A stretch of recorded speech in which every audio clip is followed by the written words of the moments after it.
Today we are pressure canning a whole bunch of corn. We bought 14 dozen ears of corn from a local farmer.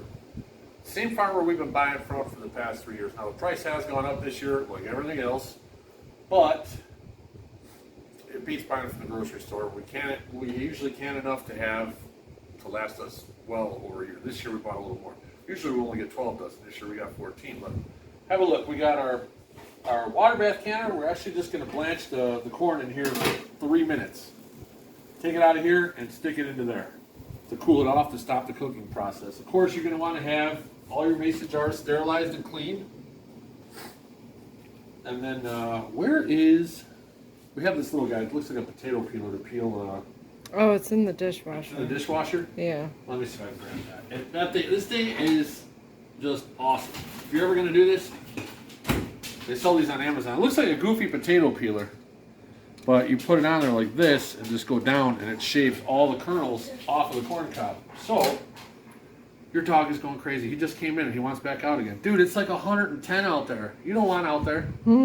Anyways, let me grab these. The water is boiling, so I'm going to throw about a dozen of these in there.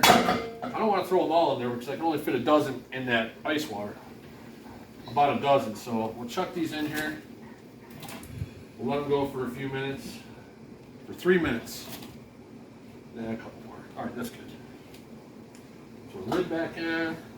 We're gonna let that go to 12:26, 12:27, somewhere around there. So that's what we're doing today. Though we're gonna can all this corn to prepare for the winter. After we're done with corn, we're gonna do green beans. But unfortunately, our green beans are not growing this year, so we're gonna have to buy them from somewhere. This is the pressure canner we're using. Yes, I love this thing. Yeah, the Nesco. Trin did some chicken broth or bone broth with this, yeah, which was really good. I did the chicken bone broth, but that's all the corn I've done so far. Yeah, so far, I mean that's it. But we have quite a bit to go still.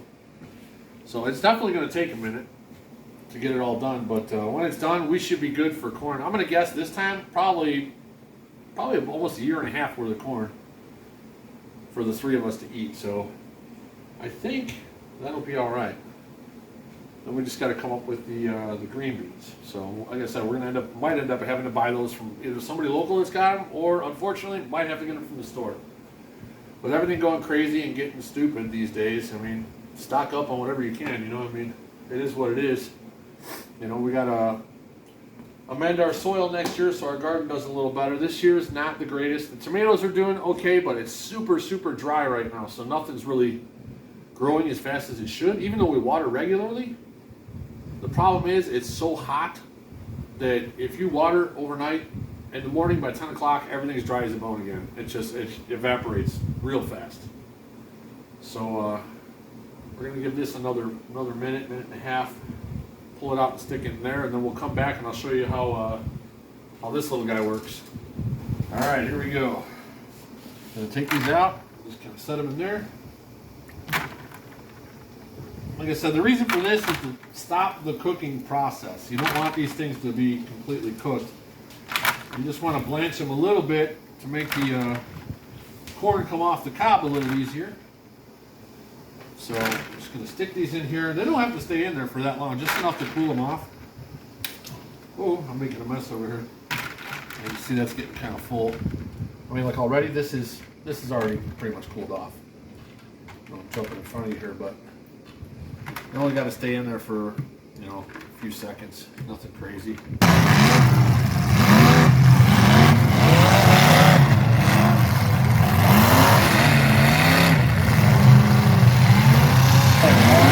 Is finished. It's all blanched. It's here on this cookie sheet, but this is how this thing works. This thing is just awesome. We bought 2 of these, I don't know, 2 years ago. It shaves the kernels right off the cob. I don't know if you've ever used one of these, but I mean, this thing just works awesome. I would definitely recommend getting something like this. Like I said, these are from Amazon. I missed a little bit. Yeah, these things work pretty good.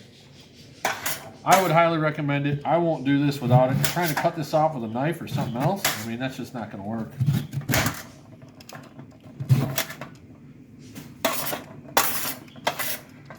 And these pans actually, these serving pans are actually really good for this.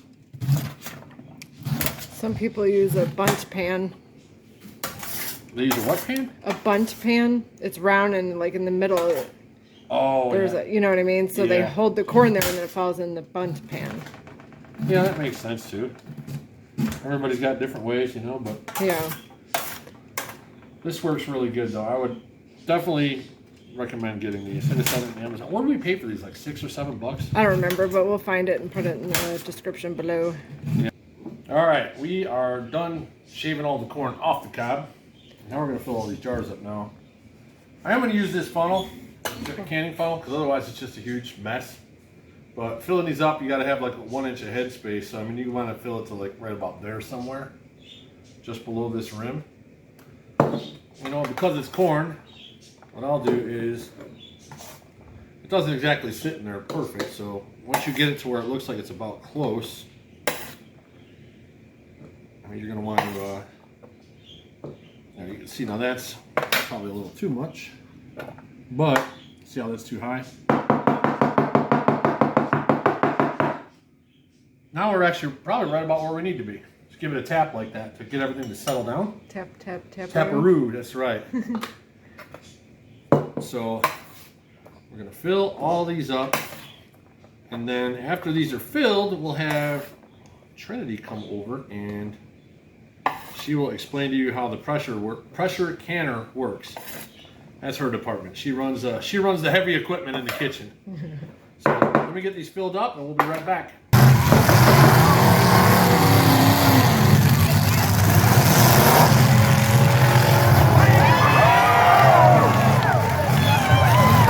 Now is top it off with some hot water, leaving 1 inch headspace. That's what you have. The liquid in the food has to be a 1 inch headspace. So I got this handy dandy thing with the measurements, but it doesn't give you a 1 inch. It gives you up to 3/4. Yeah, so I still have to use my measuring stick. So now we don't put any salt in this. We don't like adding salt. Really not that healthy for you, so we just kind of omit it. But if you want to, you can. And I put too much now, and then I put too much liquid. Well, it happens. I have to dump some out, otherwise it'll be bad. So step aside. Oh, you gotta get to the sink. Yeah, there we go. That's enough. All right, let's double check. Good enough. What? Always wipe your rims hot.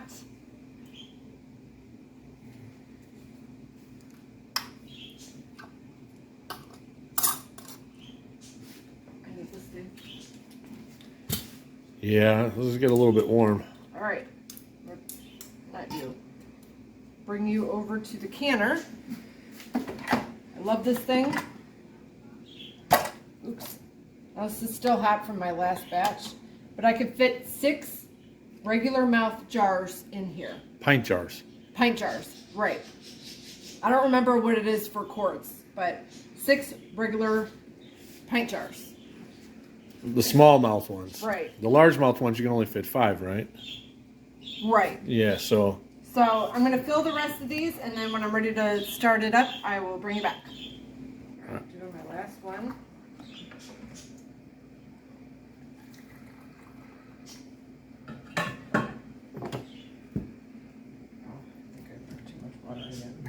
Too much water again? We'll see. That's all right. Just under. Or just over it, really. All right. So, the canner that I have is a Nesco electric pressure canner. It also does water bath. I have not used that function yet. And it's also like an Instant Pot, you know, but this is for canning. Let me just move these over here. All right, so now we're gonna close the lid. Before I do that, let me tell you, oh here, I'm having, my lid almost came off. This gasket here Let me zoom in The on last that. time I used it was, I don't know, 2 months ago when I was doing our chicken broth. And this gasket wasn't getting a good seal. And we tried to run corn twice, and it kept giving me an error message. So I did some research on some troubleshooting, and they said for the gasket to soak it in hot water for 10 to 20 minutes, but also coat it in vegetable oil. And since I did that, the seal on this is perfect. So in case anyone needs to know that. All right, so then we close it, and then we hit high. Oh, you know what? I gotta make sure it's on exhaust. Yeah, there's a little valve on the top Yeah. there. Yeah. Okay. So we hit high. Well, now we hit high. Hit start, then high. And then you put in the time. So 55 minutes for pint jars, and then I think it's 85 for quart. Double check that if you're ever doing this, but 55 for pint jars, and you hit start. So now it's gonna do its thing, and then while it's coming up to temperature, it's gonna pop up with E10 and then count down to E0, in which case when it goes to E0, you turn this valve to airtight, and then it'll go for the 55 minutes, and then you let it cool for about an hour, maybe a little more.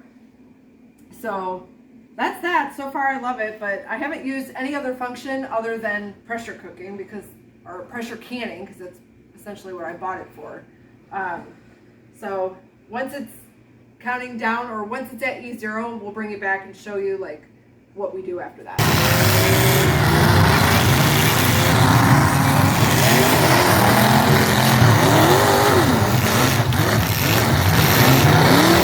All right.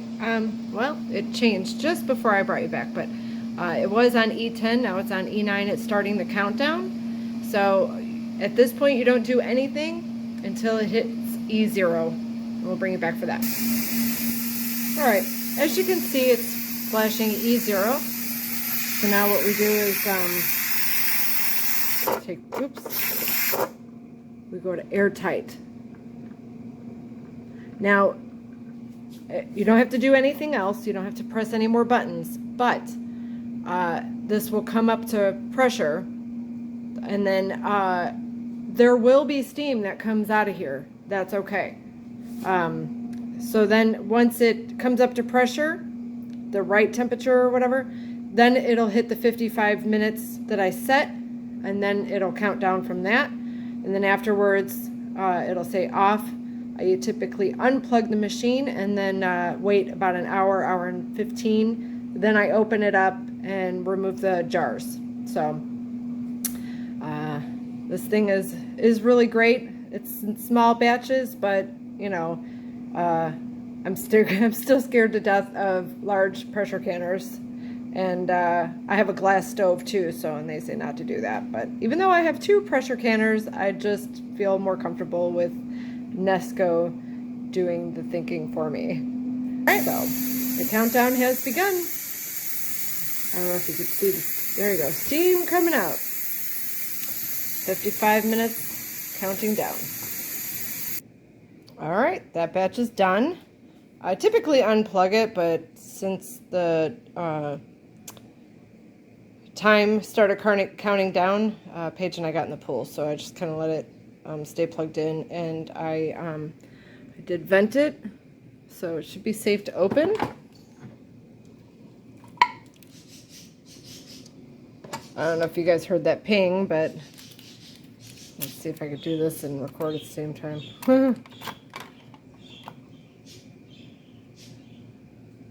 It's still a little hot, but that's all right.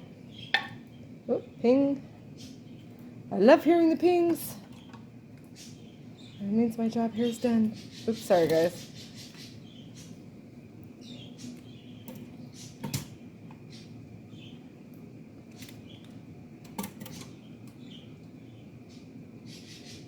There we go.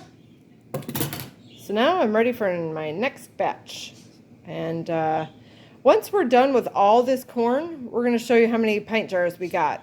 I think there was one that's like a half a pint that I had extra corn, so I was like, oh, I got this jar. I'll just, fill it up. So anyways, once we're done with all the corn, I think we have 5 dozen left, other than what I'm going to put in the canner now. But I have 5 dozen left to shuck, blanch, peel, or shave, can, and then pressure can. So yeah, we have a lot of work to do.